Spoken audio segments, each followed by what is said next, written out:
Welcome to the Bournecast, a special rewatch miniseries from Least Important Things, in which we assess and uncover the legacy of the Bourne franchise.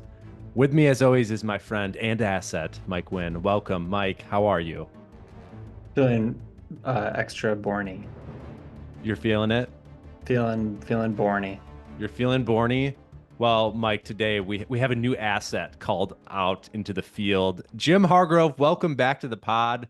A guest, a listener, supporter, and I want to point out one of the folks that said you need to Yes, cover the please. Bourne franchise. So welcome You didn't back. say it. I was going to. Yeah. One of So my you, recommendations when you pulled Instagram for this. I had to. I'm a beloved Jason Bourne, the Bourne franchise. I'm a beloved fan. we're so glad to have you here, especially because Mike is, I don't know, he's a little curmudgeon on this franchise. So I'm glad we can double team attack him, and Are you really not a fan, Mike? I just Are you don't not a fan? care. Oh, he okay. Well, so I had a theory, and if folks, if you're just joining us, welcome. We're in it. We're covering the sequel, Bourne Supremacy. But in the first episode, if you haven't listened to the one we covered the first film, and Mike gave a little backstory. He didn't see these movies at a specific time and era. Which, Jim, when did you first see these movies? theaters. I barely remember. So going to see Bourne Identity with my family, which was a weird thing because I have two sisters, one of which who's loves like action movies, one of which who vehemently does not. So I don't know if she knew what she was getting in on, but I vividly remember this one of my like I wouldn't call it like a core memory, but I remember it. It's okay. You can That admit that. last You can that admit that. last scene when he jumps over the banister and rides that guy down the stairwell. I vividly remember my sister squeezing my hand so hard because she was so nervous. So yeah, I've been a Oh, fan since the beginning. I saw all of them in theaters. I've been a big fan. I've loved this series. I consider this one of the more underrated series. Like people always say Lord of the Rings and Star Wars and other stuff. I like Bourne, the Ocean's 11, 12, 13 series. Like these are great movies. I love them.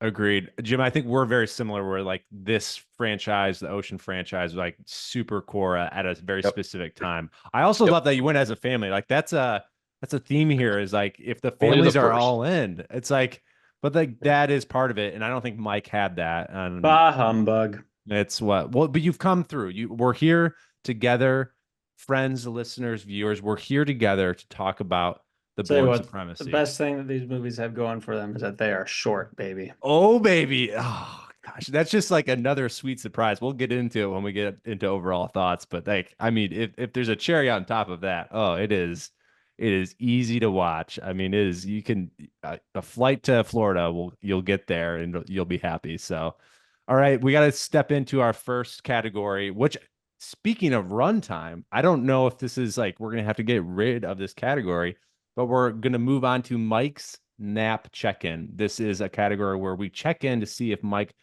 fell asleep in the film or when he fell asleep in the film. Yeah, we actually had to stop watching it because I was getting a little sleepy. Um, Oh, okay. so we broke it up into two parts, and I finished it today after work.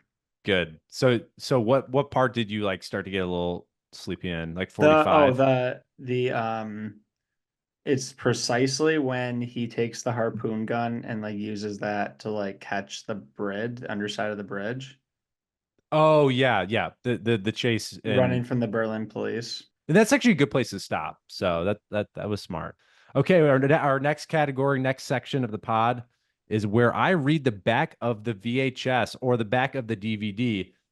This might not always happen because I won't have every single copy of every film we review in the future, but I actually do have. If you listen to the first episode, I bought all three on Blu-ray for $9.99, and I did receive some flack from some listeners, specifically Andy Warson, said that was a silly choice, but Andy, if you're listening, which I know you are, we'll have a separate discussion about my big theory about owning physical media and how streamers are going to ruin films in the future. Well, But hey, that's a you different had to, so podcast. you spent 9.99 for all three Yeah, or 9.99 each. no, all three. It Yeah, was so the I had to trilogy. rent this on Amazon for 3.99 today. So you're already coming in ahead of this.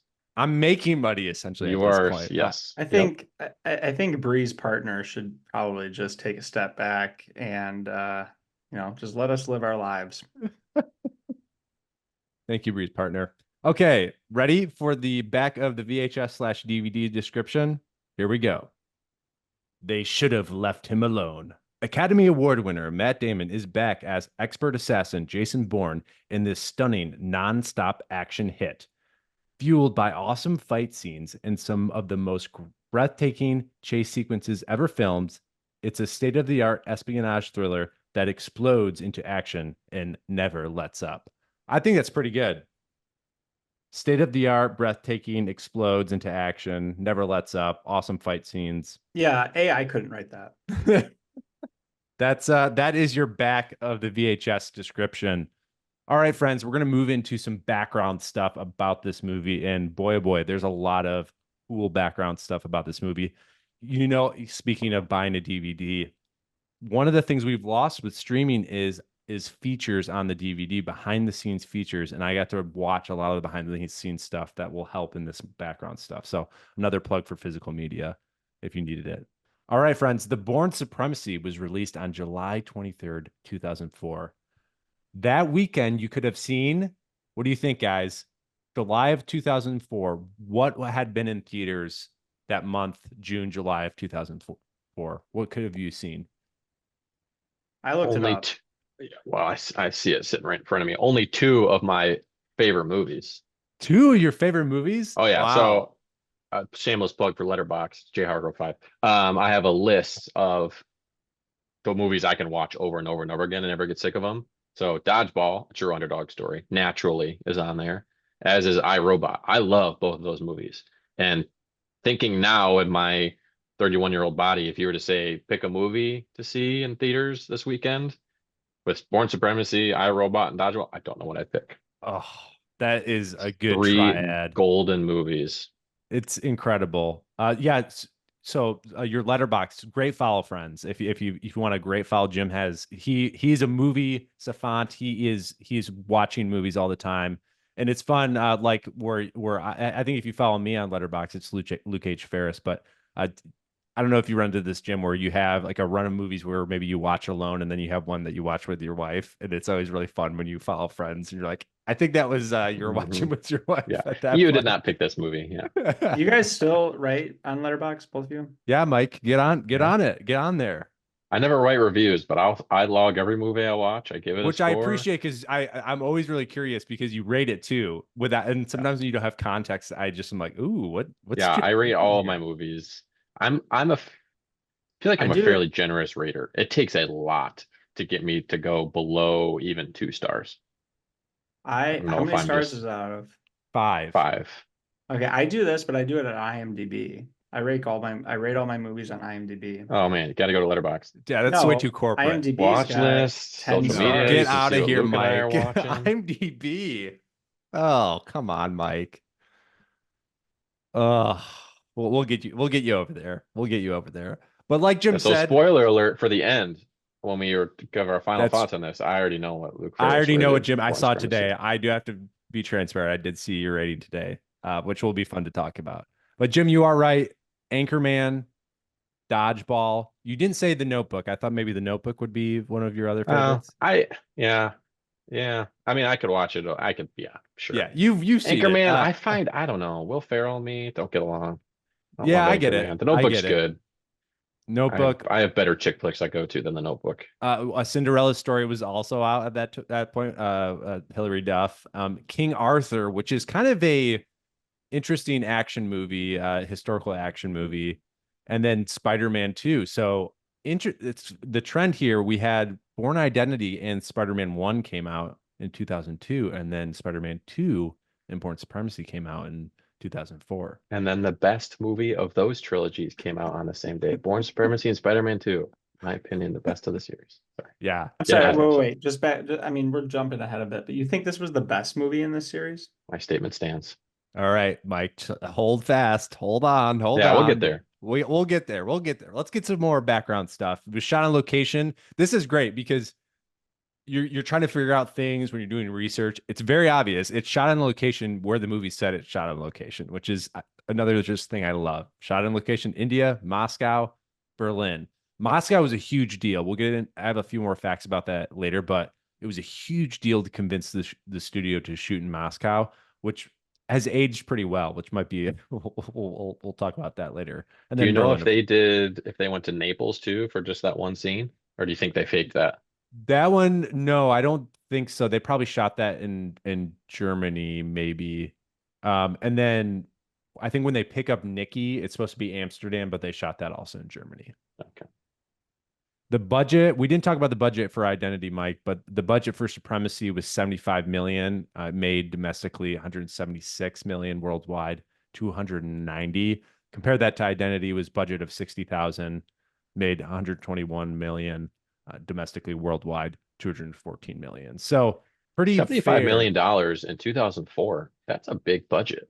They definitely got a budget and they used it, and it showed it was a there's a reason there's a trilogy, there's a reason that there's 5 of these movies. They work. Wow. Yeah. There's a reason there's 3. The other 2, I can't.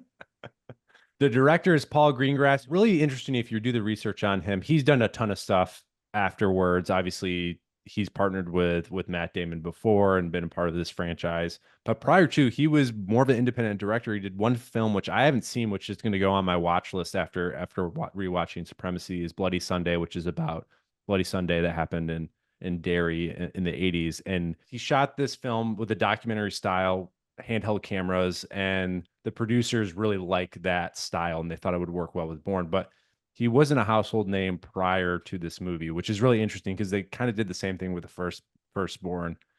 But obviously this film changed movies, and it was during that era too. I don't know if this is specifically a UK thing, but 28 Days Later came out in 2002 as well. So 2 British films that had that similar type of documentary style. And of course, we had like Blair Witch Project. Found footage was kind of becoming this style and trend in the early 2000s. This isn't necessarily found footage, but it's about immersive, grounded type of storytelling. We'll talk about Paul a little bit later. Written by Tony Gilroy, he returns. Music by John Powell, he returns. Cinematography by Oliver Wood, he returns. Editing by Richard Pearson and Christopher Roos. Christopher Roos did the Italian Job in Paycheck. So Italian Job, one of my favorite movies too. Selfish plug for my list on Letterboxd. yeah, get on there, friends. Get on there. Another one I can watch over and over and over again. And Paycheck. If you guys haven't seen Paycheck, I haven't seen movie. Paycheck in a long time. That's so a maybe great movie. We need to add that to the list once we start doing one-offs. That's a good one. It's been a long time.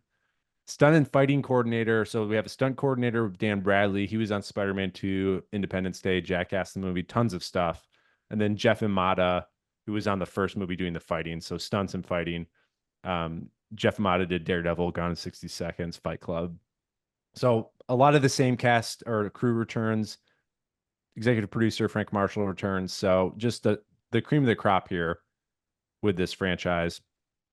Starring, of course, we have Matt Damon as Jason Bourne, Franca Potente as Marie, Brian Cox returns as Ward Abbott, Julia Stiles returns as Nikki, Carl Urban as Kirill, Gabrielle Mann as Danny Zorn returning, Joan Allen as Pamela Landy, Martin Kosaks as Jarda, Tom Gallup as Tom Cronin, and Michelle Moynihan as Kim. I'm so glad you put this. I was watching it today, and it's been a minute since I watched this movie, but I did a double take because you don't really see her. You see she's almost a background. She's going to at the monitor, like covering most of her face, and you see like maybe she'd turn her head, and I was like, "Is that Michelle Monaghan?" And I never looked it up, so I'm glad you put that here because it's crazy. And the fact that she has a name too, Kim, not just like Agent Number 3 or something. She's Kim. Yeah. Wild. That's a great Mission Impossible crossover. So she features heavily in Podcast Impossible, specifically Mission Impossible 3, but in subsequent films. So we have I think this is our first Bourne Mission Impossible crossover, or at least big one. So we'll keep watching to see if we have any more crossover. Ready to go on to facts that you can fact check. I'm not going to do the work for you. Unlike the Bourne Identity, screenwriter Tony Gilroy, he read the book this time, and that kind of helped inform things. Obviously, they didn't adapt the book. We talked about it in the first one where they intentionally did not want to adapt the book and try to be close to the book. This one, however, especially the first opening scene in India with Bourne and Marie, is much more similar to the book. It feels a little bit more like the book, but obviously as we move on, it's not really pulling from the book or trying to adapt it. which I think, again, as we talk about this franchise, is a smart move.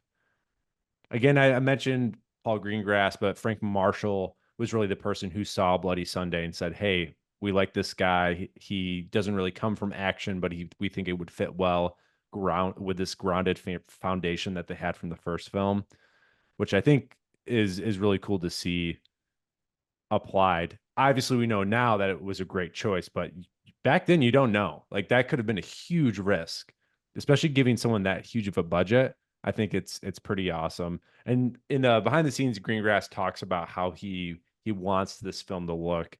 A couple quotes that I pulled from that. He says, "Bourne's world should look unconsidered," meaning that as an audience, we should just assume that Bourne is when he walks into a train station or is walking around the city, like it's the real world.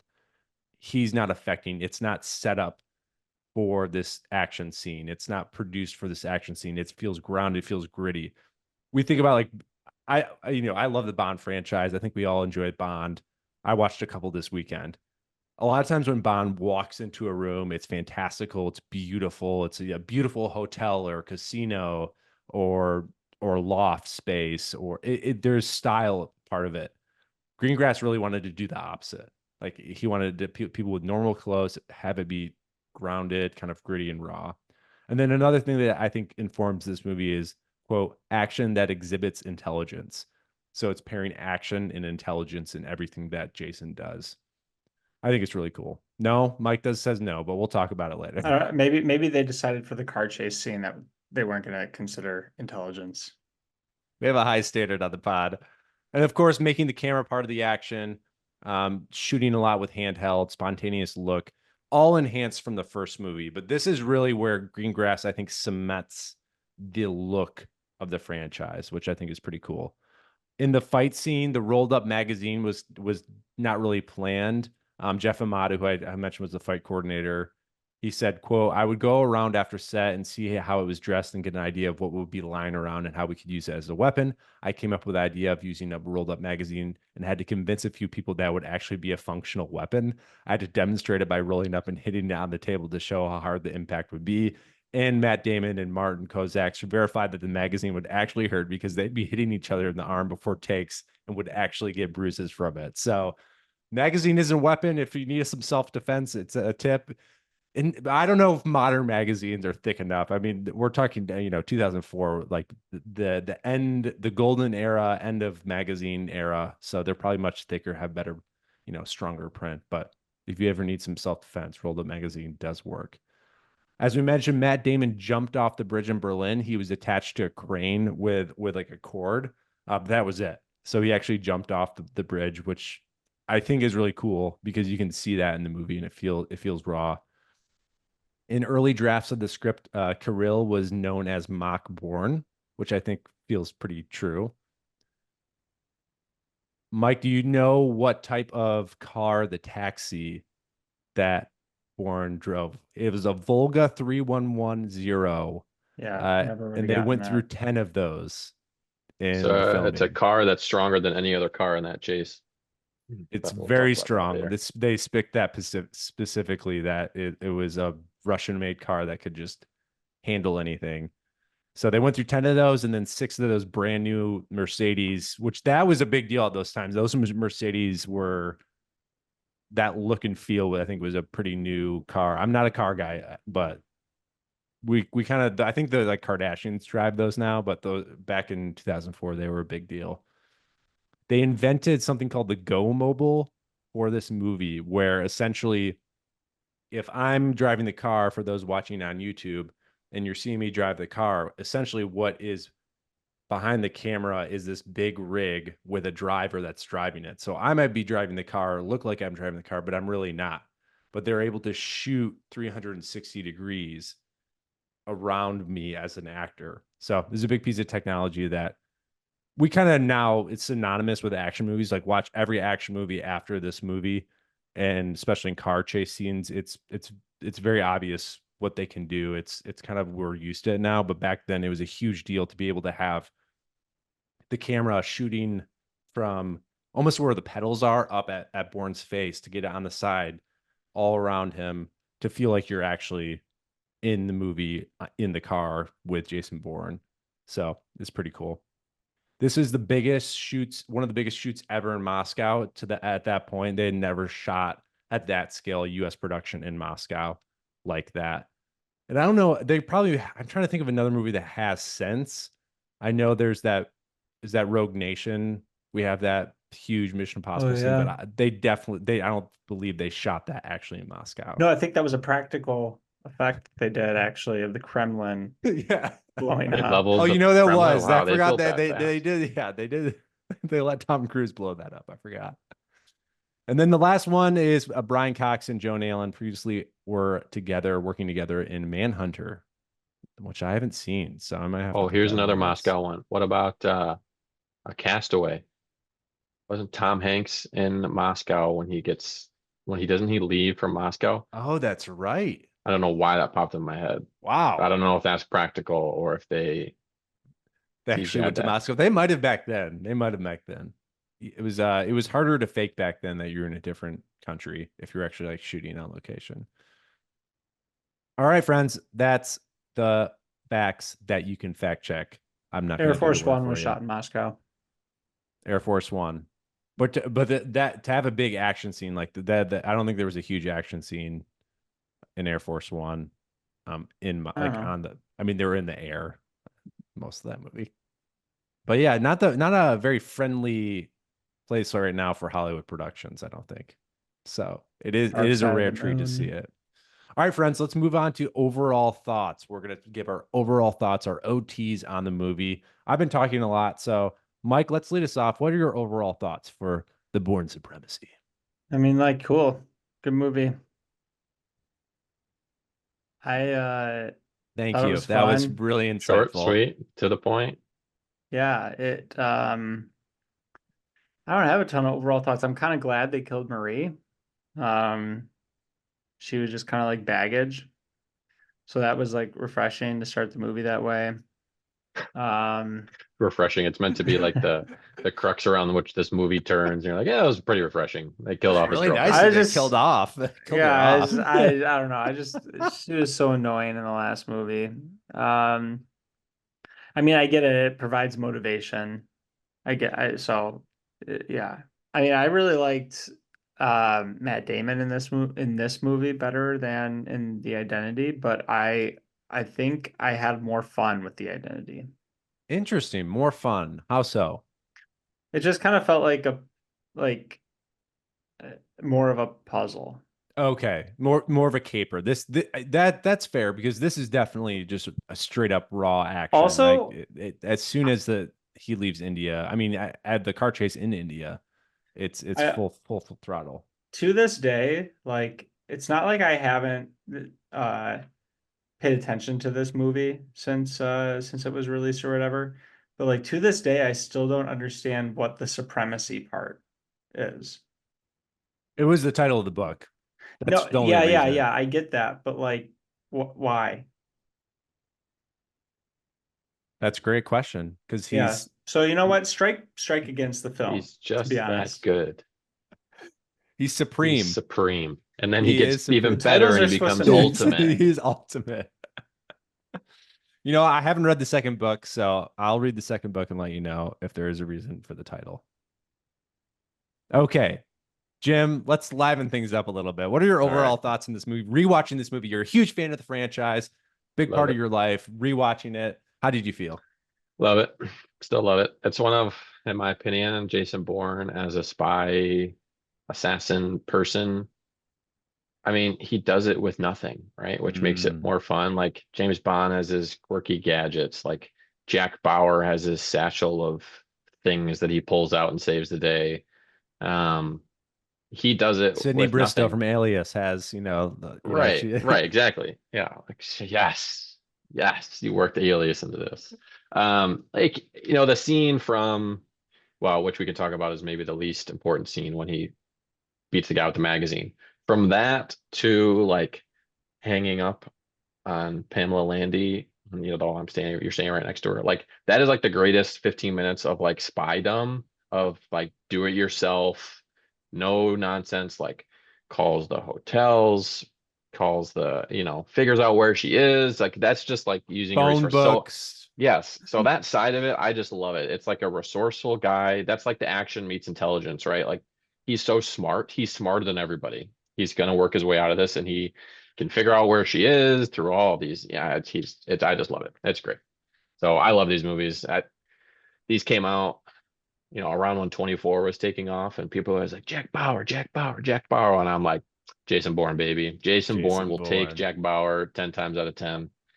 So I love them. Love the fights. Love the chase scenes. I love that whole handheld camera look. Just makes it feel so much more chaotic, which I love. So, See, I feel like that's actually an issue for me. Like I and understand. and you're not the first person to say that. These movies get a lot of flack because of that. Yeah, I mean, I get it. It's novel and it's different. And for some scenes, it works really well. But the car chase scene, I was really frustrated by because I just felt like I didn't know what direction was up, and I didn't Yeah, understand what was going that's a on. fair criticism. Yeah. And that's what I love about it because it is chaotic, Same. right? You're driving through the streets of Moscow, flying, speeding, bumping, wrecking. Like nothing is, imagine being in that car, right? You're getting jostled, you're getting pushed around, you're looking over your shoulder. Like you're not just sitting there putzing along, right? It makes you feel like you're living in the action more, which even if that means you can't see everything, that's still like part of the experience for me. I don't know. It just, those car scenes, I find not a lot of movies do car chases like the Bourne series. The No, one in in 20 Identity years, is wonderful. The one yeah. here is wonderful. The one in there's one at least one in Ultimatum. It's been a minute since I've seen that one too. It's wonderful. Like these movies, they're in their car chase scenes. Mwah, chef's kiss. I love them. It's I so think they're good. so And good. 20 years later, right? Like 20 years Yeah. later, it still holds up. I mean, and there's been some great car chases in movies. Obviously, we've covered the Mission Impossible franchise. There's good stuff there. Bond has some good car Pirates of the chases. Caribbean. Pirates Caribbean when they're hauling the bank. Can't believe that happened. But yeah, to me it was just like that. I was like you, Jim, rewatching. I was like, oh my gosh, this was 20 years ago, and it's still just so exhilarating and intense. And in a lot of ways, it's aged so well because so many movies today. And I love action movies. I love a good like Dwayne the Rock Johnson action movie or whatever, or a Marvel movie. I'm not saying those are bad movies, but if you watch those movies, it doesn't. You're taking out a little bit because there's a lot of CG. It doesn't feel real as real and grounded. This feels like, oh my gosh, you're in the car, and it's a totally different experience as a moviegoer. Yeah, and the fist fights, the fight scenes, the magazine scene, they're just today, right? I think they're amazing. And the thing I love about Jason Bourne too, like the fun fact about him walking around set and picking up a magazine, like Bourne Identity, he grabs a pen, right? When the other guy has a knife. This one, he pulls out a knife, he grabs a magazine, and then there's another one in Bourne Ultimatum, spoil it, he beats a guy to death with a book, right? Like Yeah, that's Jason Bourne, and the fights again, it's intelligence meets action, right? He is smart, he is better than you, and he can beat you with whatever because he's just that good, and he's just that like smart of a fighter and knows what he's doing, and it's not just like ruthlessly beating people. It's like it takes out the Italian guard and the cop in that interrogation room in like three moves, right? It's just and it's not just like I'm gonna punch you in the face. It's like technical takeouts. I love it. I love it every time. it's so good, and Matt Damon does such a good job, and he's perfect for this role. And I think it is interesting because he's not necessarily he wasn't. We talked about it in the first episode. He's not like the action guy. It's not like he's a Schwarzenegger. He's actually like but he's like short and stout and has that like almost wrestler's build that I think works really well for those Yeah. type of moves and it makes it feel more intense. It's just fantastic. The other side of these movies, when I think about overall thoughts, that really just like makes me love this movie is they let Brian Cox cook as Abbott. They're like, this guy's amazing. We need more of him. We're just gonna let him loose and be like the real villain of the movie. So, and then you have Pam Landy coming in. Those two, all the scenes they have together are incredible. Some of the best lines in dialogue.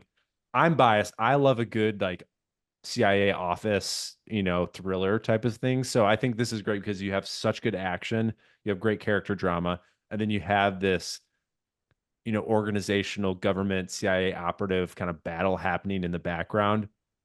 And I think it's just fantastic. And the tension that they have where like Pam Landy Again, another woman in the intelligence agency that is just doing her best.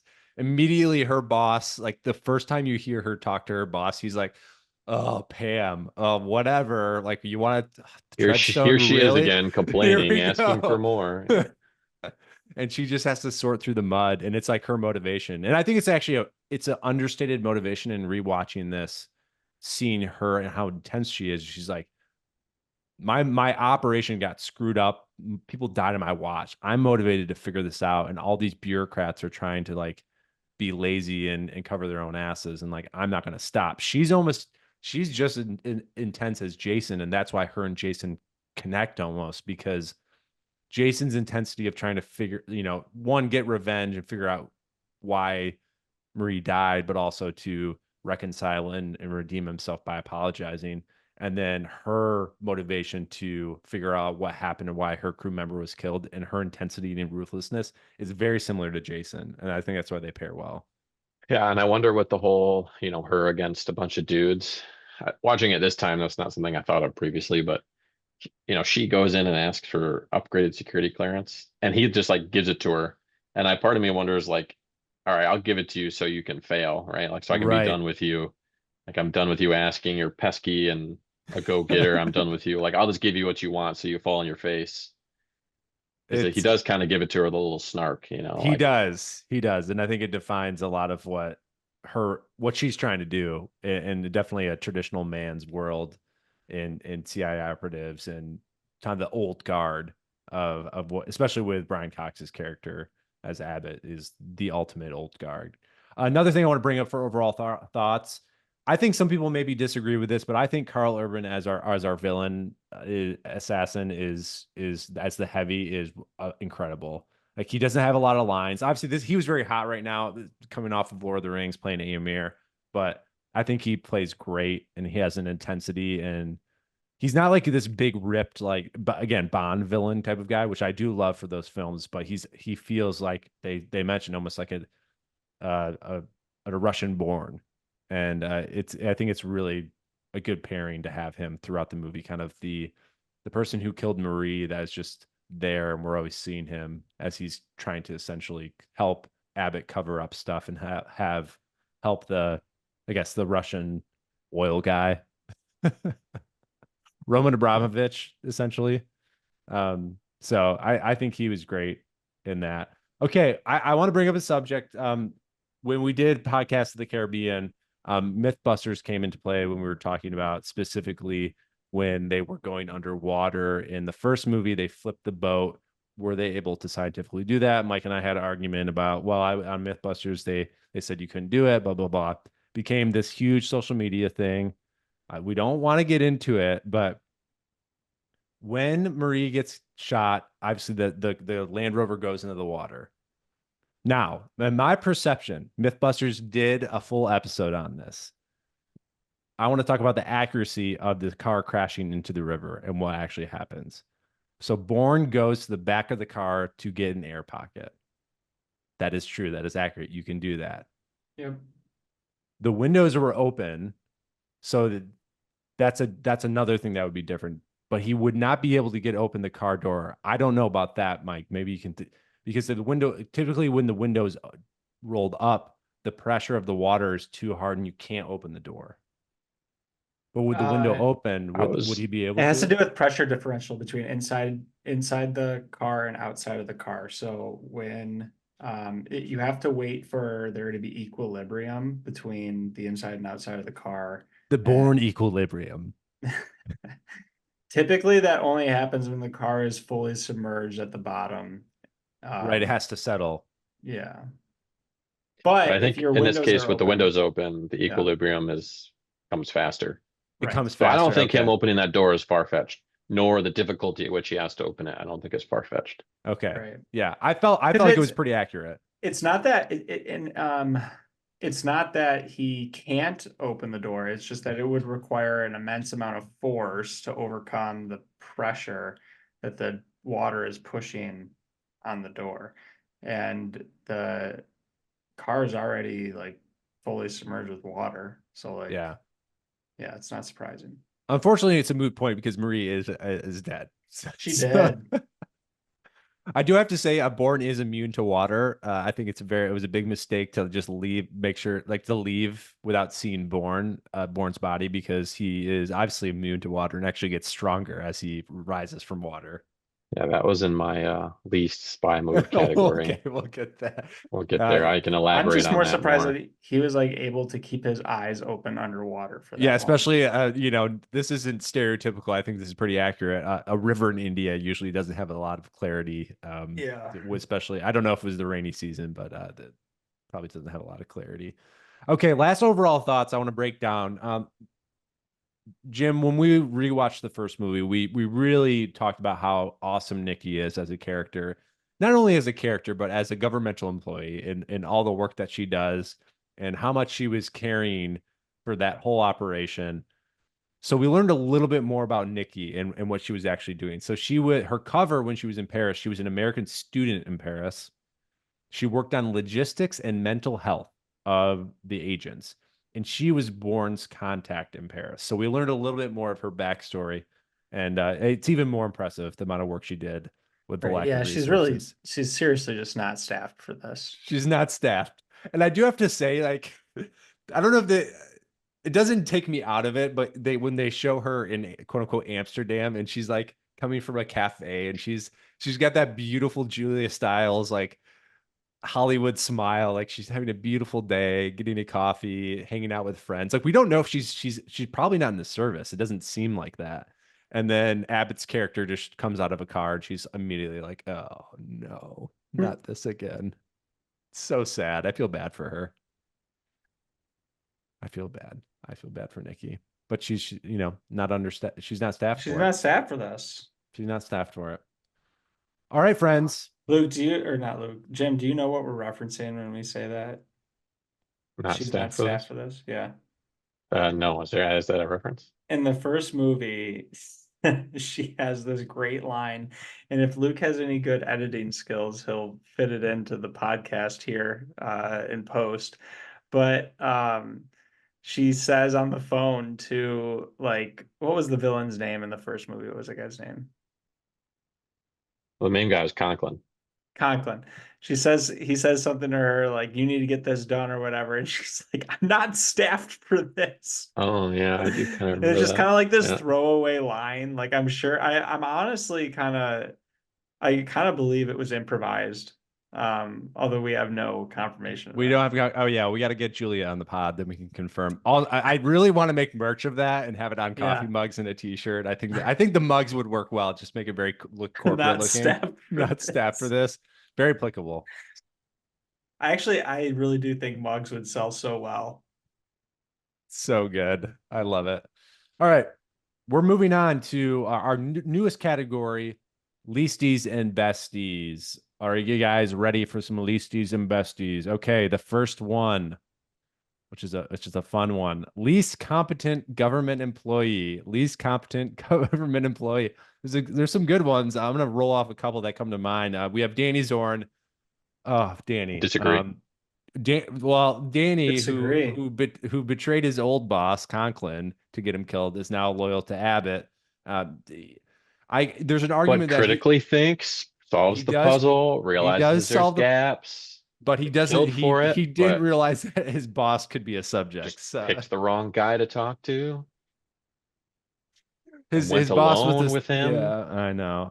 But Yeah, potential suspect bringing him alone in a creepy hallway with, but yeah, poor Danny went down in flames. Tim Nevins, played by Tim Griffin. This is the guy in Italy in the interrogation room. yeah, he was my number one. Yeah, You he's don't got to bring a win it, gun right? into an interrogation room. This guy was so bad.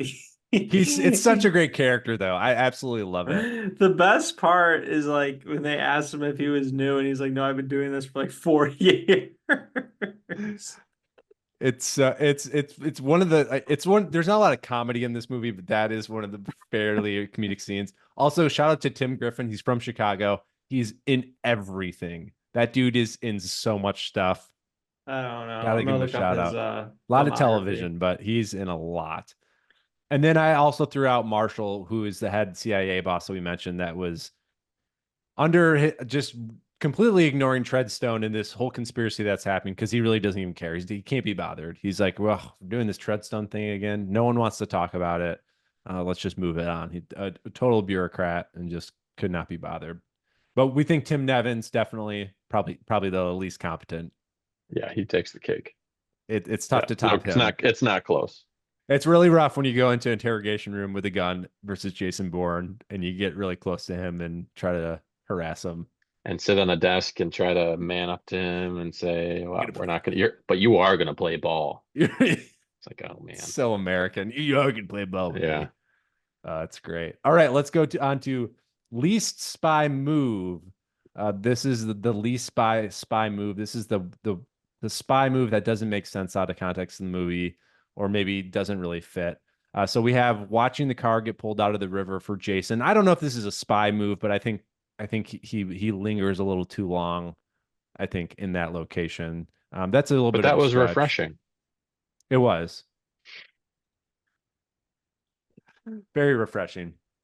I think Kirill's the biggest candidate here for least spy moves. We have Kirill shooting Bourne in the middle of the day in Moscow from that the was bad. bridge. I think that was come on, dude. You're in Moscow. I But think you're gonna get that was an stopped. anger, I think. That was an anger move, right? That was an impulsive. I'm angry for pulling me out of my month in a strip club. And he probably was intoxicated. I think we can Yeah. assume he was probably a little couple Probably of feeling it. Yeah. vodka You guys shots are giving in. this guy way too much credit. Benefit of the doubt. And then I also had him partying at the club in the middle of the day. I guess he was off though. He said he didn't need him till Monday, but I don't know if you can call this a spy move, but like, shoot, Ward Abbott, whatever his name is. Yeah, Just like stabbing a guy, yeah. and then leaving his body in that closet or whatever. And then like That's 24 just- hours later, where'd he go? Yeah. Oh yeah, someone get Danny Zorn. Tell him to debrief at the hotel. But it also, I think that's he crosses the line. Like he's playing this defensive, passive aggressive, trying to be like, Pam, what are you doing? You don't know what you're doing. And that's where he's starting to see the trap and how Jason is really uncovering everything. And it's really, once he does that, you can tell Brian Cox is such a good actor. It's not like this over the top thing, but you can tell he's starting to kind of lose his mind. And yeah, he just murdered somebody, obviously. But yeah, not a good move. Not a good move. Any other pile spy on moves? Carl Urban here. Yeah. So first scene, the guy shows up in the Indian slums, dressed fine. I have no issues with the way he was dressed. And what, a Cadillac? Couldn't see what kind of car it was. I couldn't The see Hyundai. a Hyundai It's sedan. It's like, geez, man, try to hide, right? Yeah, at least use a Grabs- bike or something. Right, or do be something on a like that tuk-tuk or immediately. He probably whatever. could have walked up to Jason Bourne and shot him in the head if he didn't drive around in a car with a greater net worth than half the village they were staying in, Oh right? my Like, gosh. Yeah. It does. And Jason's like immediately is like, that guy. It's just like, yeah, and, he's and not he's right. like, what are you talking about? He's like, the way he looked, the way he was dressed, like he immediately sees it out, which I do love. I love that scene when he has the water bottle and he's walking and following it. It's a nice scene to kind of play off their cat and mouse for the rest of the movie. I got another one on Carl Urban. I'm just gonna pile on. Well, we've talked about it. So right, he chases him down in the car. He gets out of the car. He goes and sets up his rifle. He knows Jason Bourne is driving, but he looks through that scope, right? And he shoots the driver, but did he not see the blonde, long hair of the driver versus the short, buzzed black hair of Jason Bourne? And then he just leaves, right? He just up and leaves. Like, wouldn't Job you well be the done. one that stays around to see the car get pulled out of the water to confirm Jason Bourne is Right. dead, right? Right. That's to me like, I guess, flee the scene, right? I'll give him that, but you gotta He confirm he's messed up. dead, He right? messed up. As your And job. the is Land it- Rovers do have high back seats, but I mean, still, But come on. the flowing hair coming out. I Yeah, don't know. it's got to be better. But I think that's definitely the one that I think is consensus for the worst because he could have just stayed around and just double checked because we know Bourne once he's in water he resurrects it as a new even he gets stronger. It's like a Pokemon. He gets stronger. All right, let's move on to least aging things. These are things that have not aged well from the movie as we watch them with fresh eyes here in our modern cinema lens. I have a couple. Number one is Bourne jogging in cargo shorts on the beach. I mean, just woo. I'll see your cargo shorts and raise you what his hiking boots and his Oh, yeah. wallet that he had in his pocket to buy that bottle of water afterwards. So he's like jogging in that full garb, and then he to get water, and then he gets water at the end of his run. It's wow. I mean, maybe for the weight, like he's like, I wanna train as if I was gonna start running like a normal day. That's my only excuse, but that is not what wage. Well, we didn't have Lululemon back then, so and Sure. So the other one is Palm Pilots, payphones, and tourist guides. We talked about that, phone books. But I Phone also books. love it. I also love all that. I think that's the tactile part of what makes these movies so great, and the time and place they're made. Like it's just on the edge. And I talked about this in the first movie. It's just on the edge of digital transformation, but we have modernity, but it's not fully online where we're just doing touch screens like Iron Man and honestly what the Mission Impossible movies run into and struggle with. Now then you get a Benji in the field and Benji doing the stuff. So that's the way you turn it and make it work for you. But I like this because it still allows to be grounded. It would be much harder to do this today with iPhones and things like that. So another one, I don't know if you Yeah, noticed this. on that same Go topic, ahead. another thing I wrote down, paper maps. Paper maps. Same thing. He's in that chase scene in Moscow. He pulls a map out of the glove box. He's in where was he otherwise? He pulled out a map at another I time. think he pulls out 3 times. So, Yeah. which was one When of he's my going to favorite. Naples, I think he pulls one out. It's like, Yeah, yeah, it's one don't of do my that favorite anymore. parts of the first movie when he does it before the Paris chase, and they kind of do a nod to it multiple times. But hey, like that was like maybe someone had an early Garmin GPS. Like I think my grandpa had an early Garmin GPS in his Toyota Camry, maybe in like 2006. So, I mean, if you were in a different city, you had to use maps. So, another one, I don't know if you guys caught this one when Jason was in Berlin. This is the scene before he interrogates Nikki. NFL Europe. There was an NFL Europe ad on the tram for the Berlin Thunder. So that's a least aging thing. Oh wow, NFL Europe, a fail. Well, I don't know, failed, but a defunct league started by the National Football League to build hype for American football in Europe. Now that of course they play games over there, so they play actual American teams. They play games over there, but there was a defunct lead of NFL Europe, and they've got great names and logos. But I noticed that ad wrapped on one of the I did trams. not catch that one. Yeah, Good. Berlin Thunder, and you could play as NFL Europe teams in Madden during this era. I don't know if you guys remember that, but you could actually No. play with NFL Europe teams. So if you have Madden 2004 laying around, go play I with. think I do. I think that's the one I used to have. I'll have to look. I can't remember if that's Steve McNair. Who would be on the cover of that one? Ray Lewis, maybe I think 2004, mine is later something like then. that. Because I have mine is just Drew Brees on the cover. It Was it might be. 06 That then? might be '06. That's when they went to the NFC I don't know if Championship NFL game. Europe was around back then. Um, least aging things we mentioned already. Another agency woman having to deal with skeptical men, and then internet cafes. So those are some of the I don't least know if this aging things. qualifies. I got one more that maybe Yeah. I consider this category things that make me cringe a little bit. I guess also things that don't hold up. So I guess I have two more. His scrapbook, right? That would be digitized, right? He's Yes. got a Yeah. huge honking notebook with paper sitting everywhere. Huge. I understand people still journal and that's great, but like a full-on dream Yeah. scrapbook. No, yeah, that is not the see that for me Yeah, that is aged well because I still yeah, do that. Not as chaotic as boards. This yeah. is a little bit less chaotic, but it's still there. The other one, so they've been in hiding what, 2 years at the start of this movie. So I'll give them the benefit of the doubt. Maybe they moved around a little bit, but at the start, Marie is getting groceries in the market and she's been there 2 years. You think she'd know a little bit more of the language because she buys like garlic or onions and she's speaking in English to everybody. Like, how much? How much is this? I don't know why that bothers me. Every time I watch this movie, I catch that.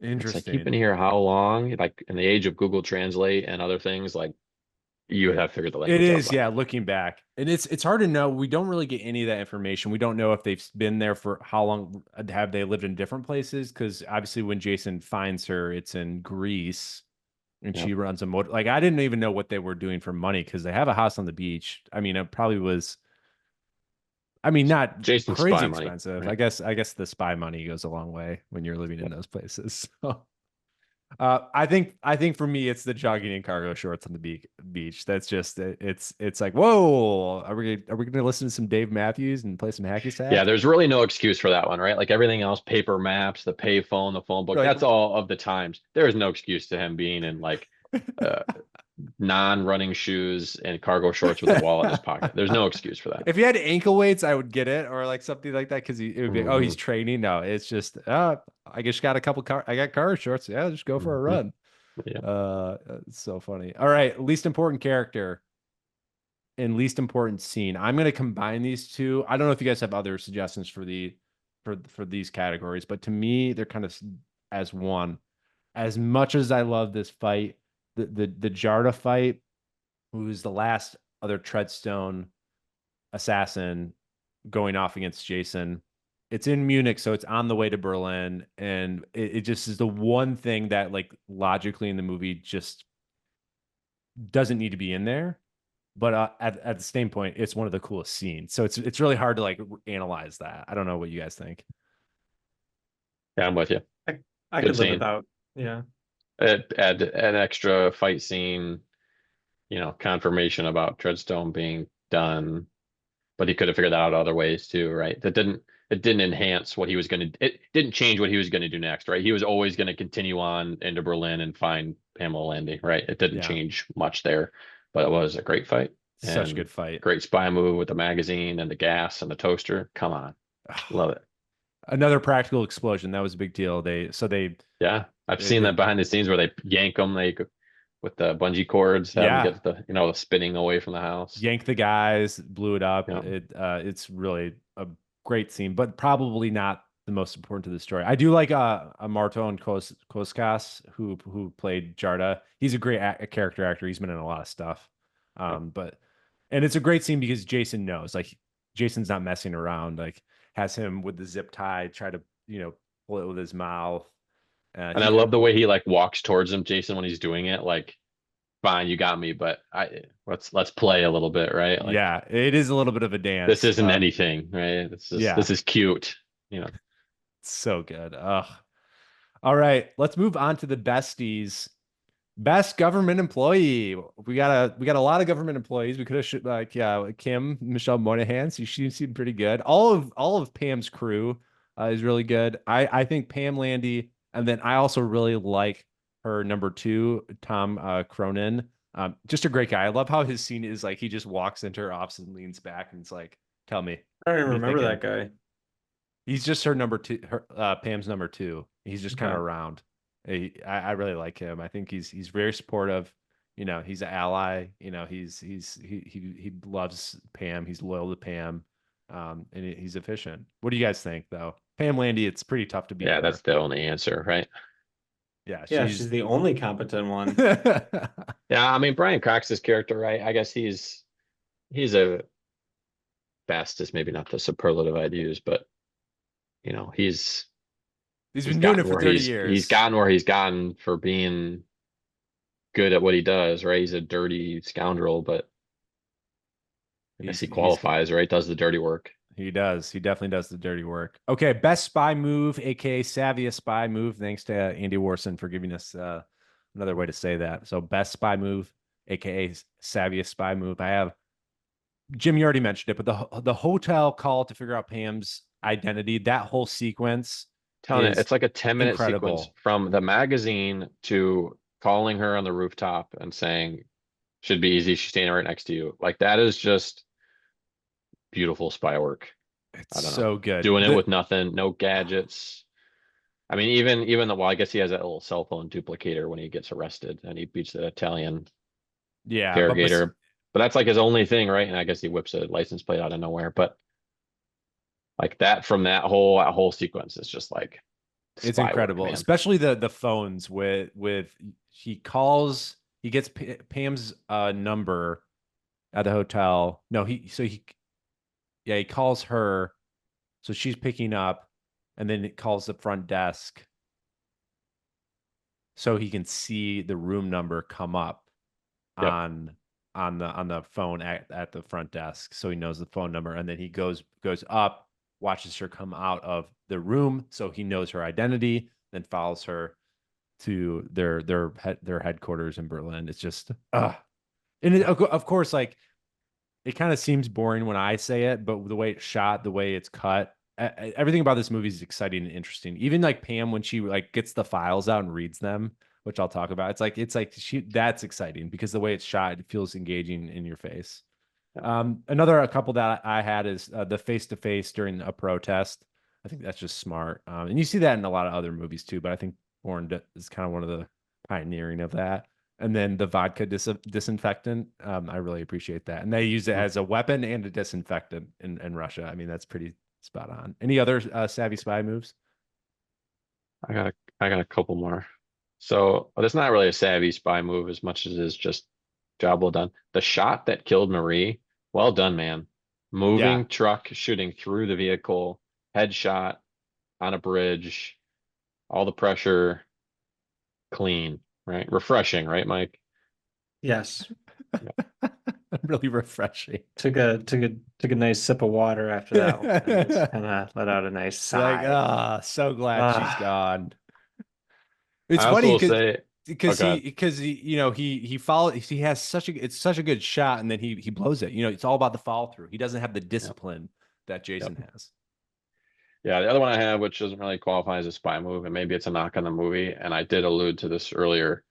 That taxi he drives in that Moscow chase scene, that thing takes a licking and keeps on ticking. I understand it's Hollywood, but man, Jason Bourne knows how to pick a car that Oh can yeah, he's like, apparently get beat up significantly more than because any other car that like Carl Urban bumps into, like their hood explodes, glass shatters, and it spins out of control.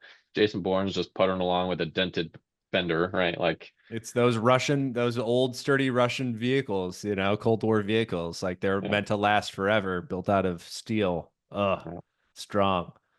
Best Buy move, we got to give it to the hotel, the whole, trying to figure out who Pam Landy is. I mean, it's one of the best sequences of the movie, and then they call back to at the end of the movie. It's just it's so good. Best aging things. So these are the things that have aged really well. We've got a lot here. I'll roll through them. Making, like I mentioned, making reading files exciting. I think that's really aged well. Pam Landy going through the files, figuring out Treadstone. Bourne's BMW. That is like my dream car. Like that, early 2000s, late 90s, more boxy BMW. Love that car. Bourne's realistic limp after he jumps onto the barge, he immediately starts limping. Something you don't see in action movies. We love the Mission Impossible movies. We love Fast and Furious movies. But again, the realism here and the grounded idea that he is in bad shape and limping immediately, I think is really And strong. carries it through the rest of the movie. It Exactly. You doesn't just see it. magically go away in the next scene. He Yeah, limps. He limps that's the so whole rest of true. the Like, movie. he can't just like full out run after that. Yep. He's struggling. I think that we mentioned it already, the car chase in Moscow. And then another one I had is, now that I'm in my 30s, Jason waking up in the middle of the night to take some aspirin is very relatable.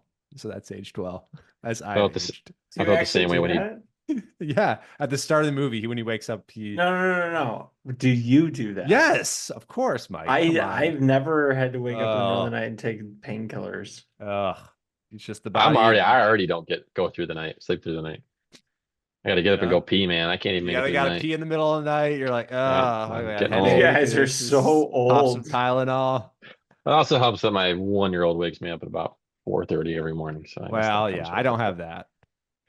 I will say on that same vein of waking up in the middle of the night and how that's relatable. So in Born Identity, he falls down the stairs and jams his whole body, and he's limping. He jumps onto this boat and is limping. And Born Ultimatum, same thing happens. He jumps from a semi-high place and jams his legs and is limping.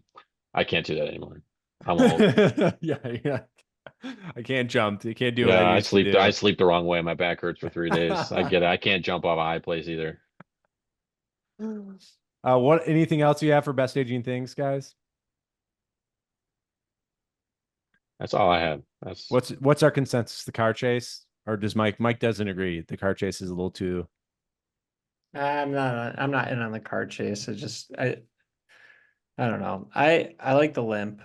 I think that's I don't know if it's aging necessarily, but it's I think so. I mean, in the world of comic book movies and superhero movies, yeah. it feels so grounded and symbolic of what this movie's all about. So Bourne's limp is our best aging thing. All right, on to some fun categories. Best line, guys. There's a lot. I just love this movie so much. I think pound for pound, we'll get into it, but that's why this movie's so good because every line is so memorable to me. Uh, Starting off, Jason, we're blown. We pushed it and got lazy. That's what he tells Marie, which I just love that because it tells you everything you need to know of how he's thinking, what they've been doing, and why they're in this situation. And then kind of the big theme of the movie, Jason, when he confronts Abbott, she wouldn't want me to. That's the only reason you're alive. It's the idea of choice. And Marie says, no, you do have a choice. He's like, we don't have a choice. You do have a choice. It's him making a choice. Nikki has a lot of great lines, but one of the best lines is when she comes into the Berlin headquarters where they're doing all this work and people are kind of yelling out theories of what Jason's doing. And she says, it's not a mistake. They don't make mistakes. They don't do random. There's always an objective. There's always a target. I'm glad she gets that line. She gets a little glory line. yeah. The continuation there too is it like then if someone asks, then who's giving the orders, and she goes, "Scary version, he is." Right. Yeah, That's it's the so continuation good. there. It's so good. Another one, of course, is it's easy. She's standing right next to you. Plus, get some rest, Pam. You look tired. I mean, it, Doesn't get it's better than this. that. I don't know. It's like for me, I think that that concept where he's watching them is like to me that's the iconic moment of this franchise. I don't know about you guys. Yeah, it's Yeah. kind of like it falls into that 10 minutes of the best spy work. It's like that's just how Jason he's smarter than you, right? He's sitting on a higher up building outside of your building watching you, and you have no idea. He's just better than you. Yeah. That's Jason Bourne. It's intelligence meets action, right? He's just smarter and better than you. And it's Right. very rare where like we're seeing like quote unquote the good guys, the CIA guys getting watched by the person they're chasing, but like and it's different now because it's not a villain. It's not this like super villain that is what 10 steps ahead of them. It's our hero Yep. who we know is ahead of them and we're cheering for him. Another one we mentioned earlier, when the guy at the embassy screws up and he's on the phone with Pam Landy and he's like, she's asked, how long have you been at the agency? Like about 4 years. And she says, if you ever want to make it to 5, do all these things. And she just goes off on him. It's kind of the first time we see Pam like just like absolutely own this guy and is like, get your shit together. Like, we got to get this guy. Yeah, I Uh, think one of the things she says there too is like, I'm getting on a plane in 45 minutes. So when I call you back in 30, I'd better be impressed. Like, yes. Oh, it's boom. so good. Oh, Pam Landy. Another one from Abbott. He has a bunch, but one of the more powerful ones that he says to kind of get at Jason is, you killed Marie the moment you got into her car. The moment you entered her life, she was dead. So she was dead white, Mike. She really Was was. She was. good. I want to go back to the line Jim just brought up for a second Yeah, because that line where she says, and when I call you back in 30 minutes, I want an update. That's the most automotive industry line in the entire movie. really. It just this idea that like, hey, I've got a meeting in an hour, and so when I call you in 45 minutes, I need an update, blah blah blah blah. It's Ugh. Oh, wow. so automotive. Sounds So fun. so You got to come to automotive. the furniture side, Mike. Yeah, if you get back to me next week, great. If it's 2 weeks That's all from right. We're about now, it's so be slow. it. No, my Yeah. side's more fun. I'll It's all work for about Pam stress Landy. free. I'll work for Pam Landy. I'd work for Pam Landy. Yeah, hell yeah. Another Abbott. He has so many. The banter that they go back and forth, it's so good. But with all due respect, Pam, I think you're a bit past your pay grade. And then here we go. I'll do my impersonation if I can. If I can. I've given 30 years and 2 marriages to this agency. I've shoveled shit on 4 continents. I'm due to retire next year. And if you think I'm going to sit here and let you dangle me with this, you can go to hell. And Marshall too. It had to be done. It's just shuffled shit in 4 continents, and then I've given 30 years and 2 marriages to this agency. Mhm. And then another one is you're in a big pile of This shit, is one's my Pamela, favorite of, and you don't have the shoes for it. yep. That's good. I do have to give a little empathy for Abbott. He was so close to retirement, and it does kind of like show why he's so manic, because we don't get the specific timeline, but essentially what's happening in the background is he's sold state secrets to Russia during the Cold War, or like we can assume during the Cold War. And now it's kind of resurfacing this the whole reason why Pam Landy's involved, because this operation was to get the files on this oil baron, and Abbott is in the information. And so he's just trying to cover tracks of like his old past. And I think it goes back to that idea that he's had 30 years of doing this, 2 marriages, and he's about to retire. And then right before his retirement, some dark secrets come up, and he tries to cover his tracks, and he doesn't make it to retirement, unfortunately. Sorry, Abbott. Any other ones that I missed? I got one more. It's at the beginning of the movie. It's more of the romantic line. It's when he wakes up from his dream with all his memories. He can't remember anything. He's talking with Marie, and then she'll be like, "You'll remember stuff eventually," or something like that. And he goes, "I do remember something good." That all the time. So it's like that's cute, Yeah. right? I It's remember it's you. I perfect. remember you, sweetie. That's all It that is. matters. It's a nice little romantic touch. And like people like Mike who don't want that. We don't like Marie, but you do get that romance because it gives motivation to the character. Yeah. So many good lines. What do you guys think? I think the best we have to go, I think the combo of it's easy. She's standing right next to you, and get some rest, Pam. You look tired, with the Yeah. Moby Sting right Yep. after. I mean, you can't beat Yep. those out Yep. of all the good ones. But Yep. big pile of shit, and you don't have the shoes for it. That That's is a good one. that's close Mhm. runner up. That's close runner up. All right, moving on to our last couple categories. Best performance. I'm throwing Carl Urban out there, Julia Stiles, Joan Allen, Brian Cox. You mentioned Matt Damon, Mike. What do you guys think? No arguments. It's hard. I'd They're throw all I'd good. throw Matt Damon on that list too.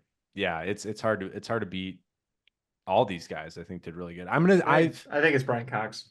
I'm gonna say Yeah. Brian Cox, tied with Joan Allen To and pick Brian one. Cox. Yeah, Yeah, to pick it's one, it's Brian Cox. those two are just, yeah, but and the director Greengrass in the special features, he says that he's like, Brian Cox just took over this movie, and it definitely shows. And He it's why creates all attention. yeah, and it's why it's one of my favorite movies out of all movies, but definitely of this series. Best shot, best like film shot, not like shooting shot. I gotta clarify that. A couple of them that come out to me is the burning photos of Marie near the river. I think it's a really dramatic moment, and it's like it is right when we see like he's burning all these photos, like passport photos, etc., and he keeps that one of them like kind of hugging, and it's really that moment where Bourne's like, "I'm gonna go. Here I go." Um, when Bourne recognizes Carl Urban in the car chase and realizes that he's the guy who killed Marie, I think that's a pretty powerful shot. It's really quick. Again, in that midst of that chaos, he recognizes them. One of the great ones that is another kind of icon of the series is when Bourne jumps the tram tracks, and you kind of like see him disappear almost like right after the tram comes. And then I don't know if you guys caught this, but after the car chase, the car wreck happens. Carl Urban's character is like sort of pretty much dead. Bourne starts walking away, and there's a shot from his back, and you can see there's a ramp going up and a ramp continuing on, and there's a ramp that goes into the darkness and the ramp that goes to the light, and Bourne chooses the light. It's a sort of a symbol. That's another really beautiful shot. And then my favorite shot of the movie is right after that. We've had like the most intense car chase, really intense movie, and we have this slow tilt shot of Bourne walking in the snow to the tenement towers, and we just slowly tilt up and see the towers as the sun's setting, and we see him limping. Those are the ones that stood out to me. Any other ones that you guys think would be good to add to the list? I think the last one you mentioned, the kind of, it's not the closing shot, but it's near to it, right? Yeah, kind of. I don't know. I liked it. It was very symmetrical too. Yeah, it's kind of that relief at the end of the movie you can kind of like, oh, okay, I've been like Yeah. holding my breath for 2 hours almost, and It's interesting that movie, I'm sorry, not that movie, but that scene that's just before that, like typically that news that Bourne shares with that woman about her parents, um, you know, she probably isn't looking for closure. Um, no, typically the person who's lost those people is looking for the closure of that situation, but it's Bourne who's looking for the closure. And I thought that was interesting. So he's finding the closure by revealing this, and it's actually unfortunate. He's finding the closure, but he's actually ripping this wound open for this young woman. Yeah, this poor girl. definitely is, but also giving her closure because she thinks her whole life she's thought her mom killed her dad and killed herself. So it's opening the wound, but letting her know the actual truth. Yeah. Another shot is like when Pam, like when Bourne, of course, says like she's standing right next to you, and you kind of we get that zoom in of Pam turning around, looking for him. That's another one, and then the final shot, of course. Any other ones for best shot? The movie. Those are good. These aren't known for their iconic cinematography shots. Yeah, But those you're are not good. you're not getting a lot of like stable Yeah. cameras, like Yeah, this isn't Dune or scenery. anything, right? Panoramas and yeah. I think the snow shot at the end is my favorite, or tied with the tunnel shot. But both of those are good. Um, all right, let's move on to best scene. Mike already said this one, but of course that scene at the end where he reveals to Neski's daughter about the truth and then apologizes, and I love that scene because Bourne kind of apologizes as he's walking away. Like he says, "I'm sorry." It's just like it's not as awkward. It's like he's can barely get it out because I think it's so overwhelming. So again, a lot of scenes here. Pam questioning Abbott at the start, which I really love. The interrogation in Italy, the fight, the magazine fight. The Bourne arrives to Berlin.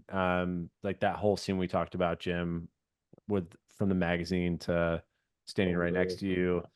The Nikki interrogation, which I think is really underrated scene. I think Julia Stiles and Matt Damon, it's one of the best performances of the movie. It's very raw and scary. Like it feels scary. Like that's the one time when you were like, oh, Bourne is, Yeah, he could actually do this. Yeah. yeah, he's scary. Like it's that idea of his darkness within and somebody that we empathize with, or at least especially us as here on the Bournecast really love Nikki. We're just you're very concerned for her. And then she also plays scared really well, which I really because you would be, right? You would not, Yeah. she doesn't really know, she knows him because she was the contact, but she doesn't out of context, she doesn't. Like she still thinks he's a brutal killer. She has no idea. That's one of my favorite, and we get an F word, so it's very subtle, but we get the F word in the What's the one they're allowed to use in a yeah. PG-13 movie, right? Then we have Bourne confronting Abbott and Abbott's suicide, the Moscow car chase, revealed Nesky, I already mentioned, and then the closing of Pam with Bourne walking into New York City. Oh, that's so iconic. Yeah, back to that Bourne confronting Abbott. I think one of the things I thought about how this time I watched it. So you see how he finds Pam's room, right, with the whole receptionist and the double phone calls, and but it's what makes Bourne good as well too. You don't know how he got into Abbott's room, when he got into Abbott's room, how long he had been in Abbott's. He's just there. Yeah, And I think that adds to like the mystery of Jason Bourne of like, right. holy smokes, he got in there and he heard all of that and he recorded. It's kind of like it's sort of the mic drop moment of the movie of like he's that good. He infiltrated that hotel again, got in his room this time. And it kind of leaves you up to the mystery of like how did he get in there? Yeah, Because you don't see it. And I think it's sort of like a mic drop spy move, right? He just finds his way into where he needs, hides in the dark, gets the information, records it like it. That's just another good spy move. Another but I think scene I love. Go ahead. go ahead. No, I was just gonna say, but like a lot of other movies, we saw with him finding Pam that he's capable of it, and Yeah. so it rewards us as a viewer instead of him just like, oh, he's just magically there, like a superpower. We know we've seen him already do it, so we know he can Hmm. do it again as a viewer in the storyline. It helps us like believe it, like you said. Yeah.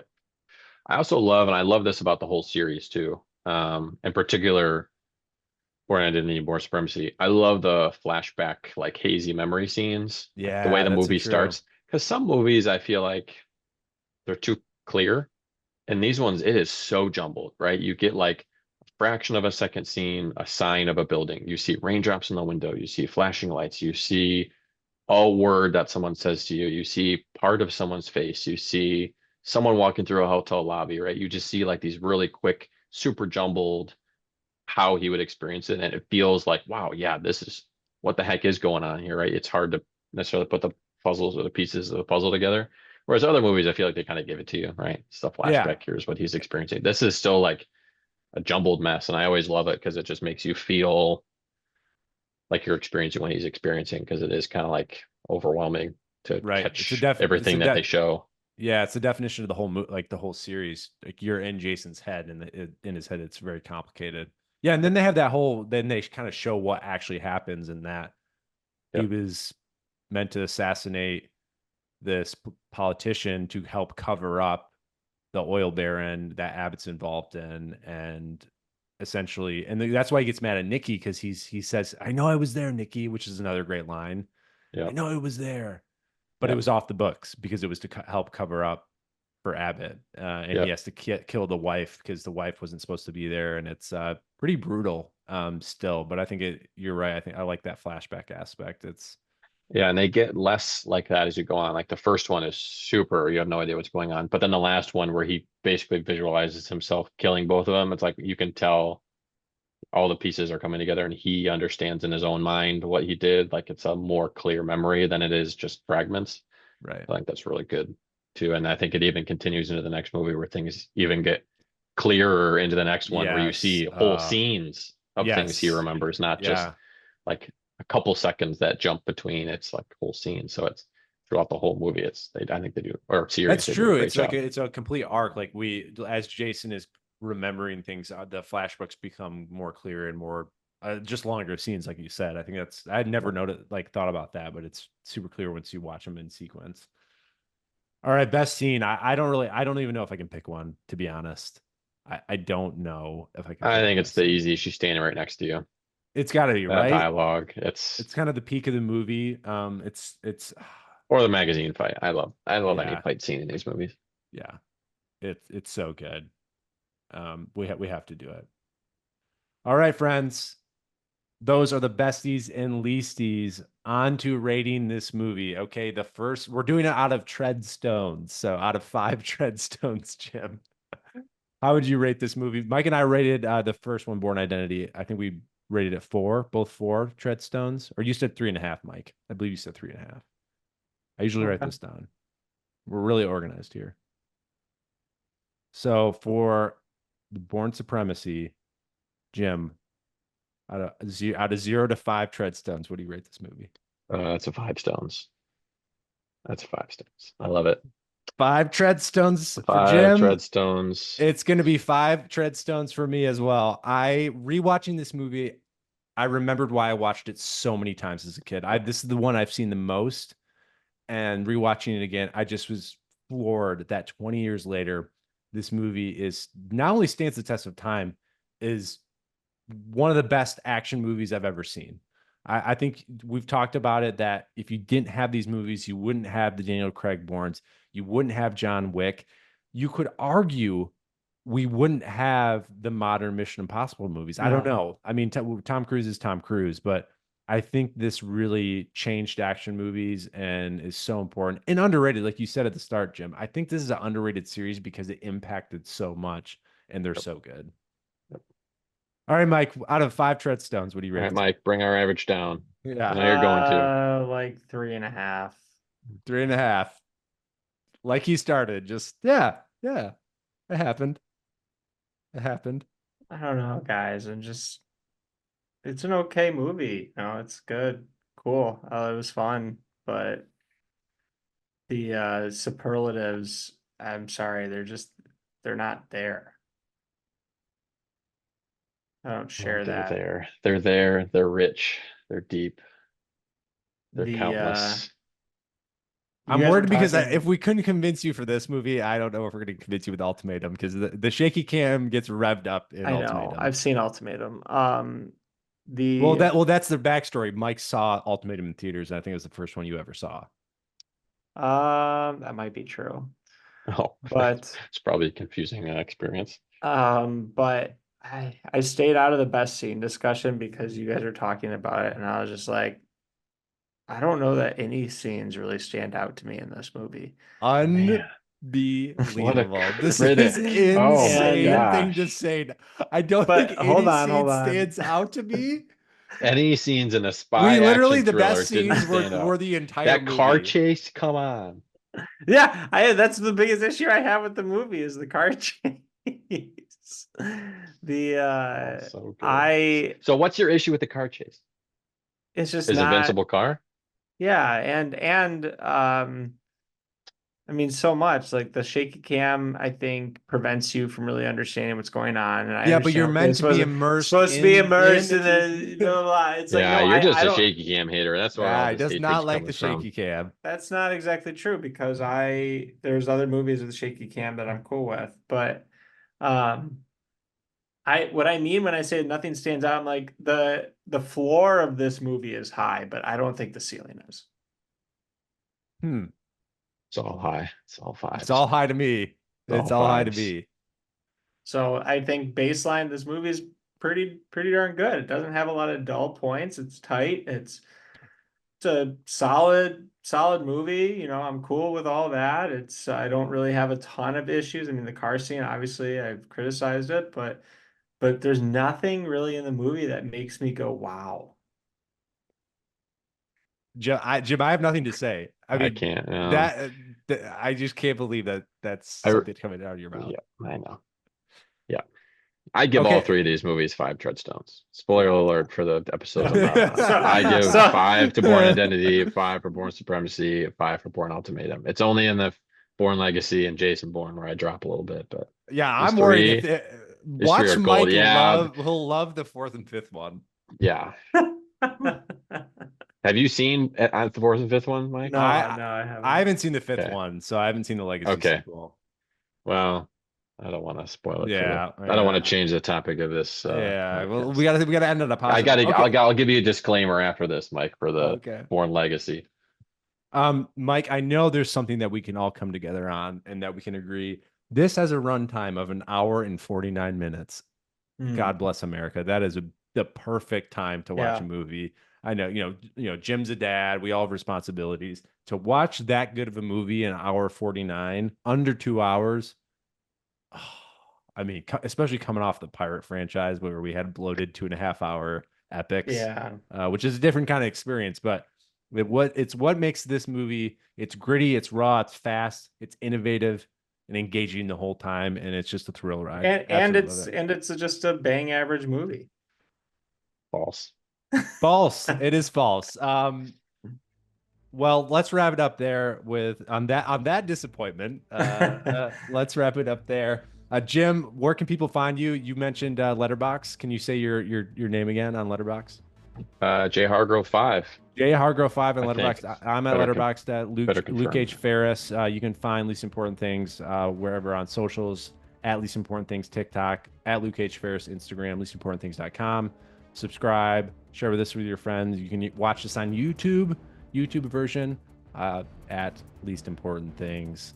All right, friends. Jim, thank you so much for joining us. Thanks for recommending the series so I can force Mike to watch these for my own pleasure. Thanks for coming on to support I only me. wish Mike would enjoy them more than he is. Maybe we can get him on the next one, because the next movie we're watching is the third as we wrap up the original Bourne trilogy. The ultimate movie, Bourne Ultimatum, is next.